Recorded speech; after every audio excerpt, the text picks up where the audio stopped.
Okay, good afternoon, everybody. I represent the oldest profession in the world. I come from a company called Eureka Forbes, and we're a direct sales company, as everybody knows. So you'll ask me, what's the oldest company in the world and the oldest business doing, with the mobile platform here? And I also noticed when I walked into the room, I'm the only guy in the room wearing a tie. So I don't think anybody wears ties anymore, but, So here we go. Is it possible to turn the light down a bit? It's just blinding me. So I've been asked to talk about, is the mobile-led digital revolution scaring Indian companies? And that's an interesting topic because the fact still remains that, a lot of old school companies are looking at digital as a complete threat. I was just listening to the earlier presentation where everybody said that, is it going to disrupt the business completely? Is it going to kill traditional businesses? We're a company that has 8,000 people knocking doors. We meet as many people physically and personally as the entire population of the United Kingdom. We enter one kitchen every second. That's the kind of reach that we have built up over the last 33 years. And then does all of this just crack up? Does it all end in 1 second because technology has changed? So is it scary? Of course it's scary. The question really comes as to, look at this is my friend Rajneesh Bhai. This is a picture I put up because he's my good old friend. I bought my first mobile phone from him when it used to be that huge instrument, right? And the good old Motorola phones. And I bought it from him and I realized, I said, hey, Rajneesh Bhai's shop up to 2 years ago used to be completely chock-a-block. You walk in there on a Saturday or a Sunday, and you will not get placed to stand in front of Rajneesh because he uses personalized service and all of that. And today when I go to Rajneesh's shop, he's sitting there looking and waiting for customers to come. So my question to everybody here in the room is, how many of you bought your first mobile phone in a physical store? Everybody, okay? How many of you bought your last mobile phone and your current mobile phone digitally? Digitally, on the digital platform. And I bet, about 60–70% of the people have bought their last mobile phone on the digital platform. And the question really is that 2 years from now, if I come and make another presentation, if I'm invited, I'll ask how many of you guys bought your mobile phone from the mobile phone itself? And about 80% of the hands will go up. So the first industry that has come under threat, is the mobile phone industry itself. And it's disrupted everything. So really, if you look at it, the good old STD booths, I don't know how many of you lived in the last millennium. Yeah, right? But those of you who were born in the last millennium would realize that the good old STD booth used to be a place we used to go and make calls. Yeah, post 10 in the night, it used to be cheap. It used to be cheap, free. That business is dead. You don't see that anymore. Do you see any more telegrams? That business is all gone. So the phone has actually come and disrupted complete businesses. So while it's led to a disruption, I think at the same time it's also led to an eruption of opportunities. So you've got a disruption on one side and you've got the eruption on the other side. Now you look at folks like this. I get some figures that 13% of Flipkart's, I don't know if anybody from Flipkart is here, but 13% of Flipkart's revenue now comes from the mobile phone itself, right? I think about 15 or 16% from Amazon comes from the app that they actually sell. And this is really interesting because this has completely created business models of different proportions. Another, how much did Facebook pay for WhatsApp? $14 billion, something like that? $14 billion, $15 billion. The way the industry is moving, and this is at a time when nobody even knows how to monetize this chat application. There's no monetization, and still the kind of valuations that are coming, business models have been created. So the real question comes in, you're standing there at the edge, and you're about to jump, and that's the mobile phone. That's where we are poised right now. Is there a thrill to it? Or is there a fear to it? Or is there both? And this is a $1 million question because it depends on how you look at it. So am I afraid that my 8,000 people that I have will no longer be relevant in the next so many years? The competitive advantage that we have built up over the last 30 years, will that all die when the mobile revolution happens? So I thought we should look at, one slide of Gyan I have, only one, and the rest is all my own personal experience. So I will share that one. I think the opportunities of the mobile phone are tremendous. The amount of reach you have, we talked about 100 million phones. People have jumped from, people who didn't have telephones have moved straight from the good old nothing to a mobile phone. They've stopped the landline. I don't think the landline business exists anymore. There are tremendous avenues of exploitation of the mobile phone. From a cheap SMS, all the way to an integrated app, to advertising, which we just heard. Targeting can be specific based on geozones. But there are challenges. How does it fit into your model? How do you manage this flux of different operating systems? How do you look at behavior? Do people see it as a pain? Do they see it as intrusive? Do they see it as excitement? So all of this is it's exciting to know, but there are things that one needs to grapple with. So really one has to see, don't do something because there's a trend, but do something that makes sense to your business. That's something that we've followed over the years, and we've realized that, if you do not stay abreast with technology, we were the first direct sales company in the world to adopt SAP about 10 years ago, right? And it was scary because, everything was suddenly being done through this transaction, and everybody said, we're a people direct sales company, people-driven company, people first. Why are you moving to technology? Why are you killing us? Are you getting closer to people? And today, we cannot think of business 10 years on without running our operating system on SAP. The entire business depends on it. So either you embrace technology, or you sit back and say, hey man, I'm going to get killed by it. And so you take that call.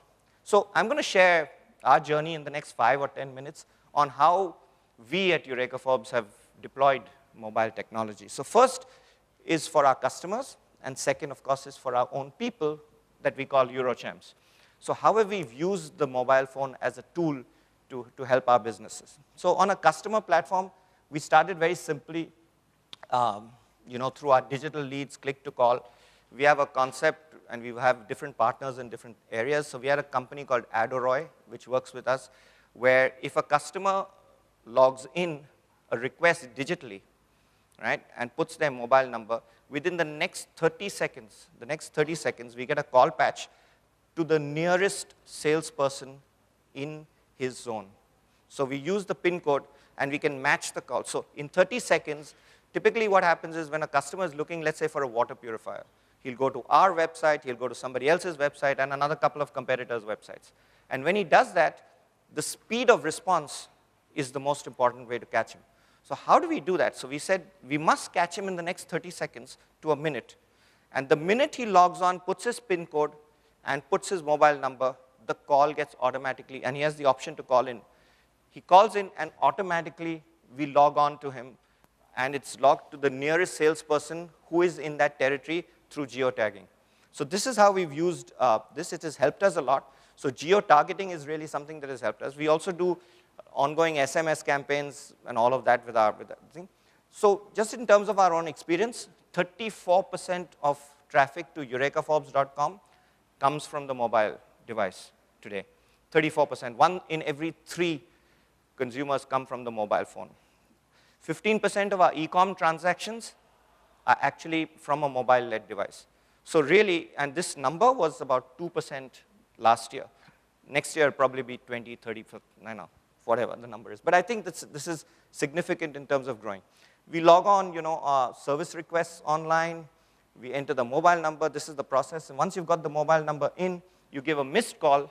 Then we register that mobile number automatically. And then wherever that customer calls, he does not need to wait for a call center helpline. He just gets the call straight through, and the registered mobile number is then used for his service delivery. So that's how it works. You update your data, and then it goes through. Let's talk about, so that's customer. The next step, which is the customer app. So the customer can now log on directly and get his app and book his service whenever he wants, however he wants. That's something that is happening in the next month or so.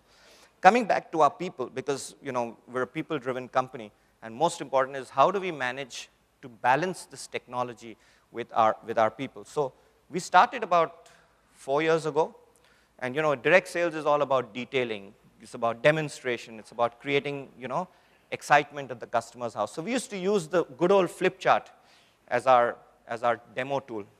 It was the good old manual flip chart. So the first thing we did 3 years ago is we digitized that. And then we moved to a platform where we could digitize. So everything was there.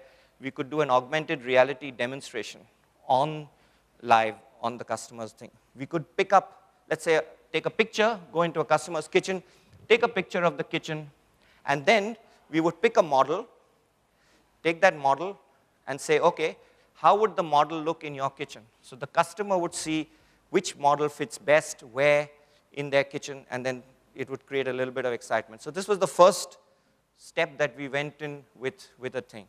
Then we also launched, different applications on each product, getting into detailing. Customer had any questions. Today, there's so much of mobility happening. There is, you go to Matunga, it's a mini Tamil Nadu. Now, the sales guy who goes there is from, Uttar Pradesh. How the hell does he manage the language? Because the customer speaks Tamil. So he takes his app, and he starts translating, and our app talks to him. He can demonstrate in 6 different languages. So we've now actually got 1 Eurochamp multiplied by 6, thanks to the mobile phone technology that we have. So we've used that to this thing. We also understood that we need to make sure that our prospecting, so I just talked about this a minute ago, that our prospecting and our leads are thing. We generate in excess of about 250,000 leads, 240 is the actual number, last year through the digital platform. That's the number of leads that we have digited, and these are qualified leads. So what we're doing is we're getting the platform to use that to generate leads for our salesperson, because at the end of the day, water, everybody thinks it's the same, but it's not. Everybody's water is different, and you need to make sure that you provide the right customized solution. So based on PIN codes, et cetera, we're able to do that. And we use the mobile platform brilliantly for that. So we've got our 8,000 people, and we use all of these basic areas in which we get them. We map them out, and all of this is then immediately patched through by geotagging to the nearest available salesperson who can go to the customer's house in the next 20 minutes and demonstrate to her what the benefits of drinking pure, safe, healthy drinking water are. So that's something that we've used. That was our mobile 1.0. That was about 3 years ago when we embarked on the journey. Then we went into 2.0, and what was that? We now have an app. We've just signed on a Goodwill ambassador. You may know her. Her name is Madhuri Dixit, and her husband, Dr. Nene. So we work with doctors a lot. We realized that about 1.6 lakh doctors actually trust AquaGuard for their own homes, right? So we work with doctors in a very engaging manner, and we're working with Dr. Nene and his good wife, Mrs. Nene, to be our Goodwill ambassadors, and we're working together on this platform. So this is our new app that we've just launched, where today we have a fantastic opportunity of being able to go into a consumer's home and test their water. So we've created this. This is not we're able to give facts on water. We're able to give facts on models. We're able to do a KYC on the spot, and I'll tell you how.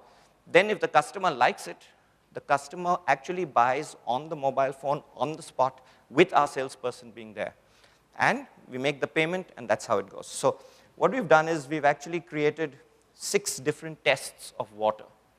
6 different tests to give you a diagnostic of what your water conditions are, right? And we use the mobile phone brilliantly for this. We've developed a probe. This is something we've patented, which is a probe that goes in. You put one end of the probe into the water. You see this end here. You put that into the water, and put the rest of it into the port of the mobile phone.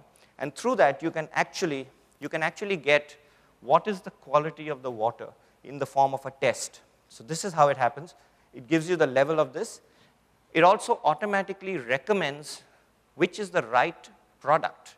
Is it a UV-based product, an RO-based product? Do you not want to waste water if you use this particular product? And we recommend the right product to the customer in their home using technology, which gives you the app. It then generates a report, which is made, and since we've captured the customer data, we've got the email ID and the mobile number of the customer, it is mailed and SMS to them on a real-time basis in the next 10 seconds. So the customer knows exactly what kind of water he has, what kind of unit he needs, and on the spot, we have an engagement which is going on. This was never possible without this technology. The question is that scaring us, or is that benefiting us? We've embraced it, and we feel it's a fantastic thing for us. So we're actually marrying click and mortar. We're actually marrying people with technology to make sure that it works for us. It also gives you different kinds of tests, And all these, I just gave you an example of one. It'll give you 6 different analyses of your water. And based on this, you can get different facts on water, what it does, what is technology, how you can use it. And all of this is available real time even as we speak. Then gives you last an option to buy, either online or offline. But because the champ is sitting in the customer's house, if she chooses to so pay traditionally through a check, she can do so. If she chooses to pay online, she can do so. It takes the number of the mobile number of the app of the person who's sitting there, the employee code, so that he gets his commission because he's sitting in the customer's house. And then we work on this. We work with AirPay. We also work with different options of payment. And then the purchase is completed. The transaction is mailed and SMS'd to the customer on a real-time basis. So that was 2.0. Where do we go from here? And if you look at where the world is moving, it's moving, I heard this in the previous presentation, so I won't belabor on it too much, but it's moving from devices, and it's all device agnostic, to a customer-centric approach. And you cannot look at one consumer and say, this is how I will reach him on the mobile phone, this is how I will reach him on my ad, this is how I'll reach him digitally. It has to be seamless. And we launched what we call the omni-channel approach about a month and a half ago, and we were among the first Indian companies to believe that AquaGuard, the power brand, should now extend as an omni-channel brand, right? And that extends across all different media. And the message has to be the same. The message has to be the same. So we've adopted an approach irrespective of what the technology is, irrespective of what screen he's using, at what time of the day, the message must be one. The message must be exactly the same. And we use it in different ways, whether he's on the move, whether he's at work, whether he's in a store, whether he's at home. He can be approached with the same singular message. We use a lot of this to create experiences, and how do we do this? I'm not getting into that. But the way we look at it, this is something that's going on right now, even as we speak. This is the future kitchen, right? This is the Internet of Things, and this is exactly how it's going to be. One device is going to talk to another device. And we're working with a partner in this area where we actually can use a platform of leveraging data of each of the devices within the kitchen. Right? Now, one of the devices within the kitchen is the water purifier, a very integral device. You use it to purify your water. How do you do that? Right? So let's go there for a second. This is your Genius, which is in the kitchen. This is what the interface of the Genius looks like. What does it do? It will tell you exactly what kind of taste you like. So because of your Bluetooth and your proximity to the purifier, it will identify which person is standing next to the purifier to drink water, right? Some of us like taste which is slightly sweet. Some of us like mineral water taste. What are we doing? We're saying, hey, you don't have to drink water that you don't like. Drink water of the taste that you like.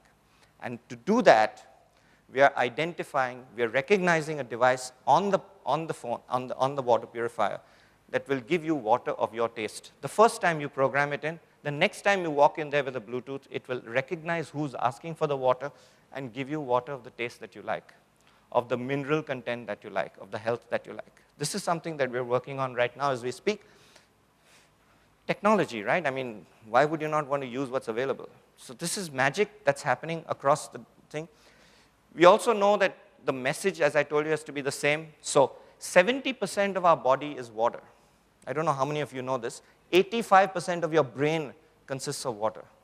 Now, isn't it really important that the water you drink should be full of health and minerals? And this is how we're doing it. So when we look at the app, you will be able to understand how much of water you have consumed for the day. And based on this, it will tell you that you have not drunk enough water, my dear friend. Your daughter hasn't drunk enough water today. Your husband hasn't drunk enough water today, but you are well hydrated. Well done. Right? And the mineral content that you have in your body is just about enough thanks to the water that you've now drunk. So it's the same message. This is our new ad. I'm a salesman, I got to show it, right? तो पीने का पानी हो सिर्फ साफ? सिर्फ safe? सिर्फ शुद्ध?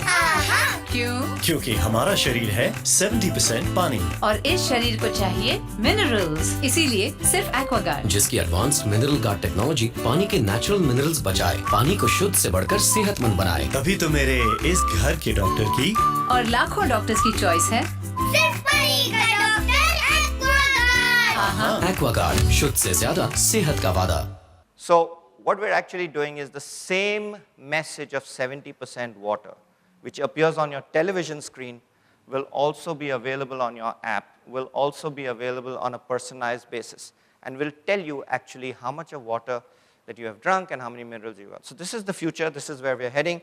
And my last slide for you is, there's a wave of technology that's coming in. Either you surf it and you ride it, or you get engulfed by it. That's your choice, right? So is it scary? Damn, it's scary. But, you know, what do you do about it, right? You got to take that change and make it happen. So this is a little bit of our, I promised I would.